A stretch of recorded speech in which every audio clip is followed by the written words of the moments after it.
অর্থাৎ দেখুন, ভোটের আগেই যখন দলবদলের এই বিষয় সামনে আসে তখন আমরা দেখি যারা দলবদল করেন তারা কখনো বলেন যে ভুল হয়ে গিয়েছিল এবং সেই ভুল শুধরে আবার ফিরে গেলাম পুরনো জায়গায়, আবার কখনো বলেন যে প্রার্থী হতে পারেনি, কোথাও সেই জায়গায় একটা ক্ষোভ থেকে যায় তাদের। কিন্তু প্রশ্ন অন্য জায়গায়। আমি এখান থেকে একটু রাজাগোপাল বাবুর কাছে যাব। রাজাগোপাল বাবু, মানে এই যে দলবদলের খেলা একেবারে ভোটের আগে, সেটা কি শুধুই গিমিক, নাকি এখানে দল কোনো রকম ডিভিডেন্ড পায় ভোটের আগে? হ্যাঁ দেখুন, এই যে টেলিভিশনে দেখানো হচ্ছে যে দলের পতাকা নিয়ে দাঁড়িয়ে আছে, কিছু মানুষ ভাবতেই পারে বোধহয় অনেকে চলে আসছে এবার ভোটটা দিতে হবে এই দলকে, এরাই জিতবে, এরকম একটা ধারণা তৈরি হওয়া, সাইকোলজিক্যাল ইম্প্যাক্ট তো হতেই পারে না। কিন্তু আবার পাল্টা খেলা হবে না, অন্য দলও আবার তারাও কিছু লোককে নিয়ে এসে তাদের পতাকা দেখাবে। কিন্তু ব্যাপারটা হচ্ছে যে মানুষ যেটা বুঝে গেছে যে ফুটবল খেলার সময় দেখি দল বদল করে। কেন দল বদল করে? সে খুব কম লোকই করে, সুযোগ পেল না বলে। সবাই টাকা, বেশি টাকা যেখানে দেবে সে, হ্যাঁ বেশি টাকা যে দেবে সেখানেই যাও। এইখানে সেই ফুটবল খেলার যে কনসেপ্ট সেটাও রাজনীতিতে চলে আসে। রাজনীতি আমরা জানতাম একটা সময় যে এটা মানে মানুষ এখানে স্বার্থ ছেড়েই দেশের কথা ভেবে মানুষকে সেবা করার কাজ নিয়ে করে। কিন্তু এখানেও বোঝা যাচ্ছে যে যে অকশন বেশি দেবে তার কাছেই আমি যাব। একটা বামপন্থীর লোক, হ্যাঁ তার কাছে আদর্শ চিরকালই সে বড়, ছেঁড়া পাজামা পরে সে রাজনীতি করতো, দেশকে পরিবর্তন করার সে স্বপ্ন দেখতো। সে রাতারাতি অন্য দলে চলে যাচ্ছে, স্বপ্ন দেখছে কোটি কোটি টাকার বাড়িঘর তৈরি করব। তো বোঝাই যাচ্ছে যে রাজনীতিতে মানে কার কী ধরনের, আমরা জানতাম যে ছোটো বয়সে যেখানে আমরা থাকি আমাদের চেতনাটা চিরকালই সেভাবেই তৈরি হয়। আমরা এগুলো মানে বলি থাকি যে 14 বছর পর্যন্ত কী করেছে মানুষের জীবনে। এবং হ্যাঁ, কিন্তু দেখা যাচ্ছে এতদিন যারা বামপন্থী করেছে তাদেরও সে চেতনা তৈরি হয়নি। রাতারাতি আজকে সকালে এক দল, রাত্রিরে আর এক দল। অর্থাৎ আমার কাছে যেটা গিয়ে আদর্শ গিয়ে দাঁড়াচ্ছে, আমি কি পকেট ভরাতে পারলাম? যে পার্টিতে ছিলাম পারলাম না। সোজা কথা, ভোট বাক্সে কি এর প্রভাব আদৌ না পড়ে? ভোট বাক্স দেখুন, এতে মানুষ এগুলো তো দেখে নিচ্ছে না। মানুষ তো ভোটের সময় দেখছে এত লোক আসছে যাচ্ছে, এবং এতে মানুষের কি পরিবর্তন হচ্ছে। এই লোকটা পয়সা করবে, মানুষ কি পয়সা করতে পারবে? মানুষের দুঃখ দর্জনতা কিছু দূর হতে পারবে? তা কিন্তু মানুষ, কিছু লোক ইম্প্যাক্ট হয় সাইকোলজিক্যালি, কিন্তু জেনারেল মানুষ কিন্তু বোঝে। এইগুলো হচ্ছে যারা রাজনীতিটাকে আদর্শ থেকে একটা রোজগারের জায়গায় তৈরি করছে, এটা মানুষ মনে দেখে, এনজয় করে। কিন্তু ধিক্কার জানায় সেই সমস্ত মানুষকে যারা এই ধরনের আদর্শ ভুলে গিয়ে মানে স্বার্থের কথা বলে এক পতাকা থেকে আর এক পতাকা, এক জার্সি থেকে আর এক জার্সিতে ছুটে বেড়ান। এতে কিন্তু তাদের নিজেদেরও ক্ষতি। ওরা ভাবছে বিরাট কিছু করলাম, টেলিভিশনে দেখাচ্ছে। একদম রাজাগোপাল বাবু নীতি আদর্শের কথা বলছিলেন রাজনীতিকদের। আমি শুধু একটা কথা একটু উল্লেখ করব, অটল বিহারী বাজপেয়ী তিনি বলেছিলেন সরকার তৈরির জন্য দল ভাঙিয়ে নতুন জোট তৈরি করে যদি ক্ষমতা আসে তাহলে সেই ক্ষমতাকে আমি কাঠি দিয়েও ছুঁয়েও দেখব না। যিনি বলেছিলেন তিনি অটল বিহারী বাজপেয়ী। কেয়া, আমি একটু এই অন্য প্রসঙ্গে আসি, এই জায়গাটা থেকে যে এই যে চলে গেলেন বিষ্ণুপ্রসাদ শর্মা, তারপরে অনন্ত মহারাজ যাবেন কি যাবেন না, আমি বলছি তোমরা ধরেও রাখতে পারলে না দীপেন্দুকে, সেও চলে গেল। সে বললো বিজেপির সঙ্গে কখন যে কি করেছে, আদৌ কোনো মিটিংয়ে গেছে কিনা জানি না। ঠিক ৭৭ থেকে তো ৬৪ হয়ে গেল।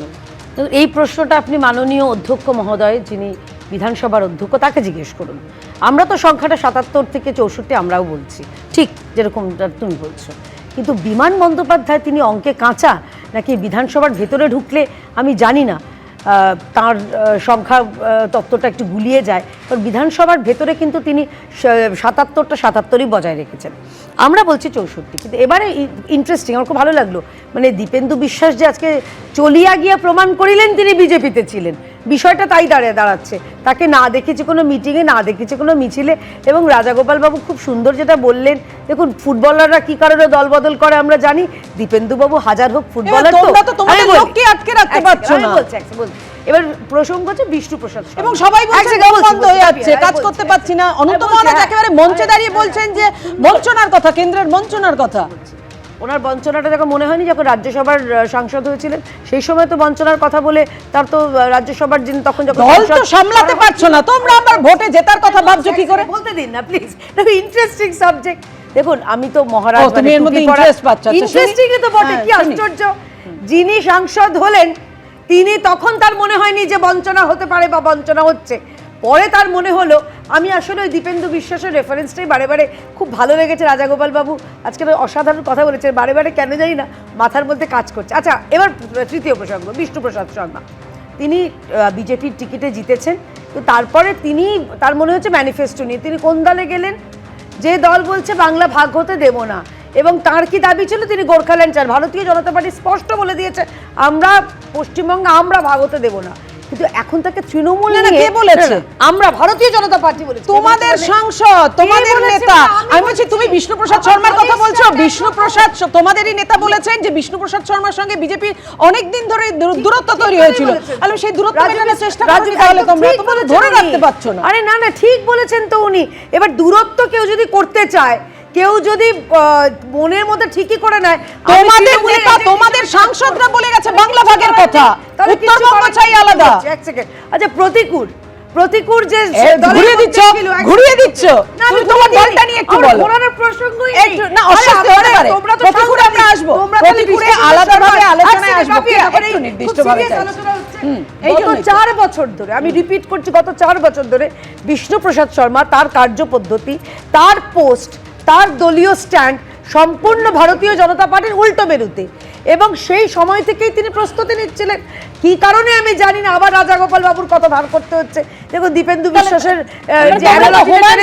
প্রশ্ন করো, তাহলে সেক্ষেত্রে দল কেন আগে দেখেনি? তুমি যেটা বলছো কেয়াদি, যে বিষ্ণুপ্রসাদ শর্মাকে নিয়ে যেটা বলছো যে দলের বিরুদ্ধে কথা বলতো, তাহলে দল কেন আগে দেখেনি?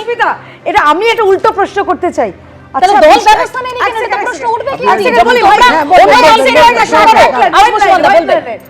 আচ্ছা, শুভেন্দু অধিকারী যখন তৃণমূল ছেড়ে বিজেপিতে জয়েন করেছেন, তিনি নাকি গাদ্দার, তাহলে আজকে কি বিষ্ণুপ্রসাদ শর্মা আর বাকি যারা ছিলেন তারা কি গাদ্দার, না তারা কি গাদ্দার নয়? এই প্রশ্নটা আমি জিজ্ঞাসা করলাম এই কোনটি শিল্পের মমতা ব্যানার্জির কাছে। আমি বলবো যে এমন দুর্বল উদাহরণ মাঝে মাঝে আসে টাসে। আমি বলছি যে 2019 সালের লোকসভা নির্বাচনের পরে লোকসভার স্পিকার কে ছিলেন? আমার কথা হচ্ছে যে 2019-এর নির্বাচনে ওই কাঁথির অধিকারী পরিবার থেকে কে লোকসভায় জিতে গিয়েছিলেন, তার অবস্থানটা কি ছিল? 2021-এর যোগদানের পরে তার কি অবস্থা ছিল? তখন আসলে মূল জায়গা হচ্ছে সাংগঠনিক শক্তির অভাব, সাংগঠনিক শক্তির অভাব। আজকে ভাবা যায় একটা রাজনৈতিক দল পশ্চিমবঙ্গে রাজনীতি করছে, আর লিডার আসছে অন্য রাজ্য থেকে, তারা সিদ্ধান্ত নেবে, তারা এসে সিদ্ধান্ত নেবে জেলা স্তরে কারা কারা অ্যাক্টিভ থাকবে, কারা কারা প্রার্থী হবে, তারা ঠিক করবে। আমার কথা হচ্ছে যে যারা পশ্চিমবঙ্গের 80,000 বুথে পৌঁছতে পারেনি, বুথ কমিটি তৈরি করতে পারেনি, যাদের কাছে সত্যিকারের বলতে গেলে নিজস্ব কোনো মুখ নেই, এখনো পর্যন্ত তৃণমূল কংগ্রেস ত্যাগ করে আসা একজন আছেন, তিনি হচ্ছেন বিজেপির মুখ, তিনি বিজেপির মুখ, তিনি বিরোধী দলনেতা। তাহলে গত বিধানসভা নির্বাচনে 2021-এ মনে আছে 294টা আসনে বিজেপি প্রার্থীর মধ্যে 150-র বেশি তৃণমূল ত্যাগী, তৃণমূলের ফেলে দেওয়া নেতাদের এখানে প্রার্থী করা হয়েছিল। এটা মনে নেই? এটা কি বিজেপির মনে নেই যে প্রায় 150-র ওপর তৃণমূল ত্যাগী নেতারা 2021 সালে বিজেপির প্রার্থী হয়েছিলেন? তারপরে এরা মুখ খোলা কি করে? তারা সংগঠন না করে মুখ খোলা কি করে? খুব দুর্ভাগ্যজনক এটা। আরো নেতা যাবে, আরো নেতা যাবে, আরো নেতার লাইনে বসে আছে। সুমন বাবু এত কথা বলছেন, কিন্তু এই দল ভাঙার মধ্যে তো বারবার উঠে আসবে তৃণমূল বারবার দল ভাঙিয়ে নিচ্ছে কেন নেতাদের? এবিপি আনন্দ, এগিয়ে থাকে, এগিয়ে রাখে।